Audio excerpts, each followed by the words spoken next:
নেতানিয়াহুর বেশিরভাগ সিদ্ধান্তই আসে যে নারীর কাছ থেকে। রাজনীতির জগতে নৃশংসতা ও নির্দয়তা আর নির্মমতার জন্য পরিচিত ইসরায়েলের প্রধানমন্ত্রী বেঞ্জামিন নেতানিয়াহুর বেশিরভাগ সিদ্ধান্ত আসে এক নারীর কাছ থেকে। সহিংসতা ও নৃশংসতার রানী খ্যাত এই নারী তারই স্ত্রী সারা নেতানিয়াহু। ইসরায়েল সংবাদ মাধ্যম হারেতজের সিনিয়র বিশ্লেষক তাসবি বেরিয়েল এ প্রসঙ্গে বলেছেন, সারা নেতানিয়াহু এখন ইসরায়েলের সিদ্ধান্ত গ্রহণকারী কেন্দ্রগুলোর নিয়ন্ত্রণ করছেন এবং বর্তমান যুদ্ধে আলোচনা, রাজনৈতিক ও নিরাপত্তাগত নিয়োগগুলোর নিয়ন্ত্রকও এখন তিনি।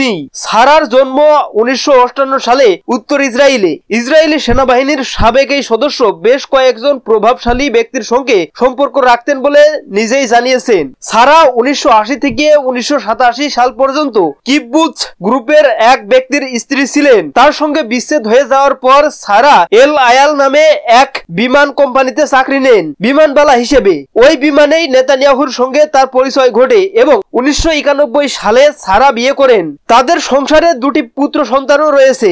জার্মান ইন্টারনেট ভিত্তিক দৈনিক একটি সংবাদ মাধ্যম জানিয়েছে, সারা নারীর অন্যান্য নারীরা যেখানে তাদের ক্ষমতাধর স্বামীর পাশে আকর্ষণীয় মুচকি হাসি আর কোমলতার জন্য খ্যাত, সারা নেতানিয়াহু সেখানে এর ব্যতিক্রম। তিনি তার সহিংসতা, অভদ্রতা ও বদ মেজাজের জন্যই বিখ্যাত।